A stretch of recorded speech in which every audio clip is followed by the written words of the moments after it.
Right, we continue with our land conversation. Some experts believe granting title deeds isn't as simple as we think. They wrote an article on this. Dr. Mzukisi Qobo, a political science lecturer at the University of Pretoria, joins us on the line. We're going to try and get him back on the line as soon as we can.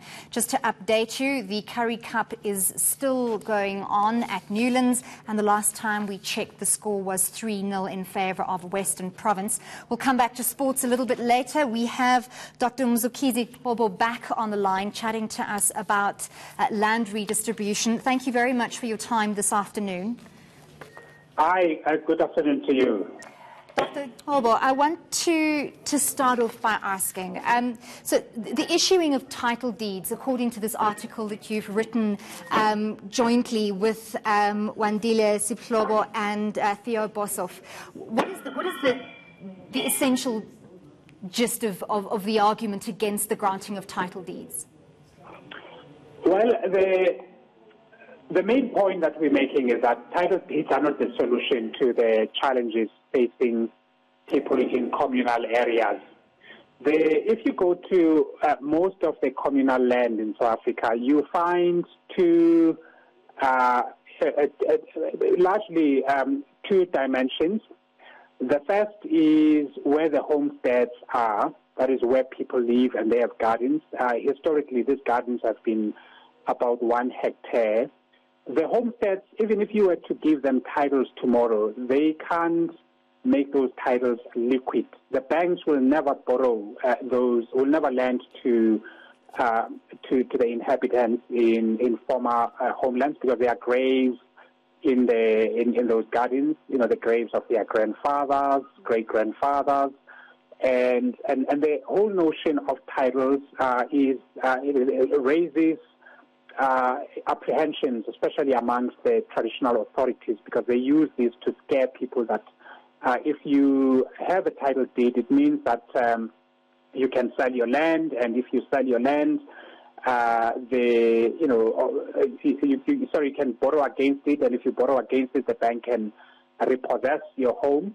So that's one set of issues. Titles are not in and of themselves a solution to unlock value in the homestead. There is another dimension, which are the planting fields. So each member of an area, in the communal areas, a village, has an allocation of about a further 1 hectare in the plantation fields. And these plantation fields are adjacent to one another. And this could be aggregated for agricultural production to unlock the value for production.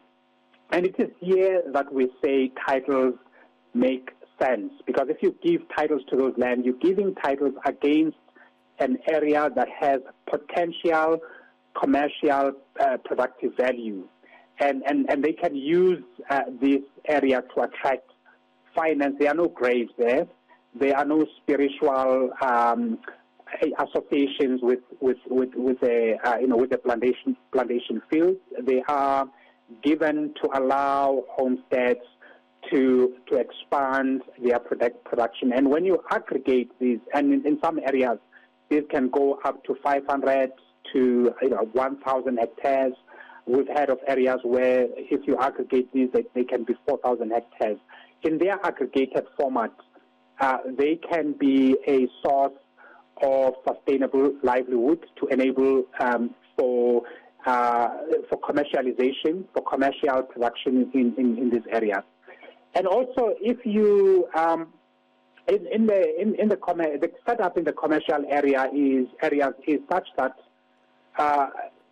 if you talk now about the homesteads as places where if you extend title deeds, these people can unlock land, which is what we argue will not happen. The infrastructure is just poor. There is, for an example, in your garden, in the communal areas, you can plant vegetables, but there's no water. These people are starved of water. You will now have to put them in competition with vegetables for water. as a source of livelihood. So we're saying we need to be a lot more nuanced about how we think about extending title deeds to former homelands. We shouldn't jump for simplistic answers such as title deeds. So obviously what I'm hearing is that the issue is quite complex. And secondly, that in addition to, addressing the issue of ownership in itself, there also needs to be the support in terms of helping new owners of land to utilize that land effectively, both in a personal and in a commercial capacity. What kind of support structures or extended support structures do we need to implement in terms of land policy to make that possible? That, in my view, should be what we focus on.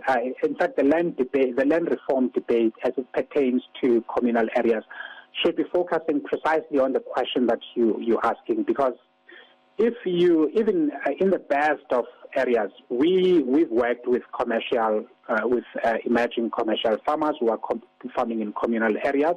They are battling because the value chain, the agriculture value chain, once you move from production, you go to silos, that is storage, you go to processing, you go to market linkages. The value chain is controlled by established white-owned companies. So someone who has a homestead who is growing vegetables has no chance of earning serious livelihood because they are price takers in the market. The value chain is largely closed to them. To take their produce to the nearest town, that is to a supermarket, a retail store in town, is very expensive for them because the infrastructure is very bad. So we need to talk about how we overcome infrastructure deficits, how we invest in storage, silo infrastructure, because many of these communities use rudimentary storage where if it rains and there is a small opening, the entire grain is only fit for animals. And I think, and we think that there are solutions that could be implemented because you do have resources in some of the development finance institutions, such as your IDC, that does have some agro-processing unit within it. PIC, which is the pension fund investor, invest a lot of money in established blue chip companies listed on the JSE, and I don't think that advances transformation. There's an opportunity to take up development investment in communal areas, to build storage facilities, to build infrastructure that would enable the farmers in these areas to take their produce to the market, to build irrigation, to explore drip irrigation in these areas, so that these farmers have access to water for their crops. So there are things that can be done practically. If we talk about titles, this will not take us very far. So in terms of those things that can be done, do we have the kind of resources, is government committing the kind of resources required to make those practicable? We do have resources, and they quite significant resources. If you go to the Land Bank and you look at their loan book, the Land Bank's loan book, and you can look at their annual report, 80%, if not more, of the Land Bank's loan book goes to established white commercial farmers, not to communal farmers, many of whom are black. And if you unlock that land for commercial agricultural production, you could address food security concerns in South Africa, but also competitiveness in growth and competitiveness in the sector. If you look at financial intermediation, similarly, if 74% goes to the white established financial intermediaries, yet this is a development finance institution.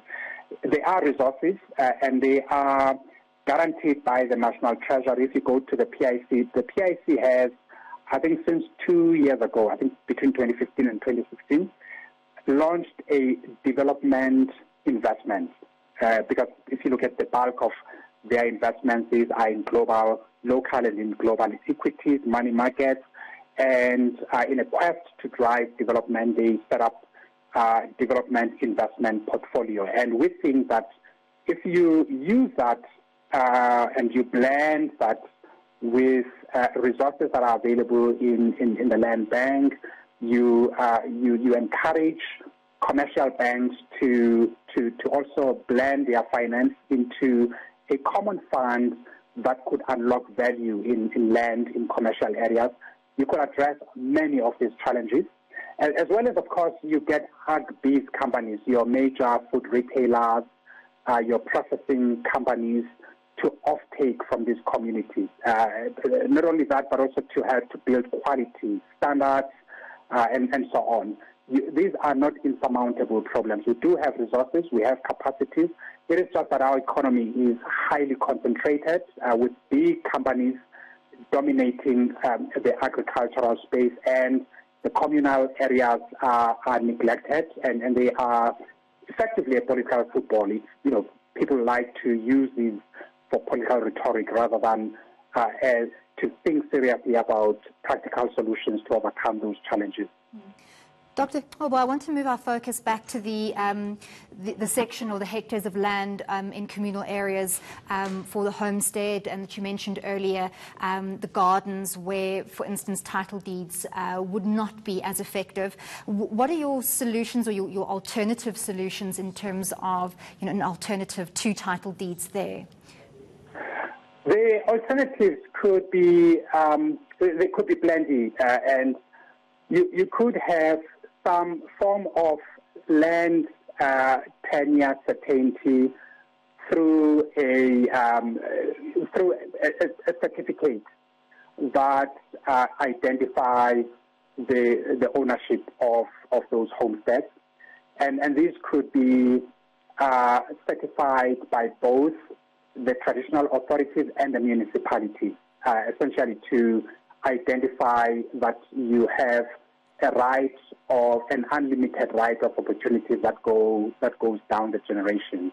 And by the way, that has never been a problem. No one has ever been kicked out of an allocated portion because they don't have a title deed. Where there are problems or potential problems are in newly allocated areas, because in newly allocated areas, that market has some liquidity because people tend to trade their allocation for money.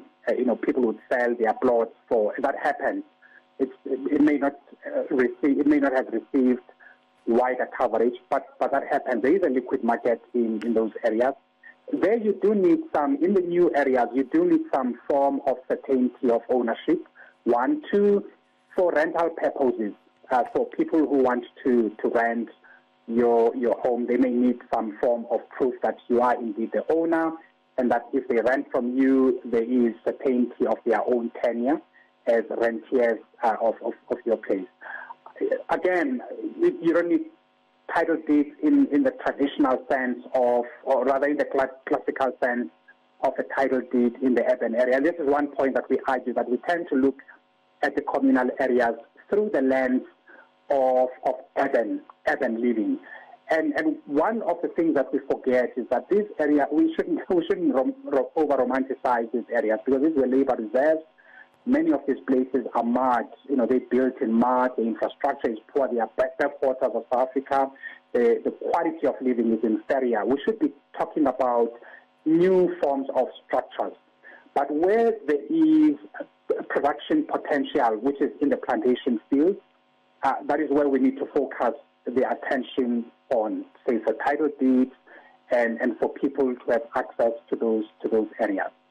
Now, thank you very much for your contribution. That was Dr. Mzukisi Qobo, a political science lecturer at the University of Pretoria.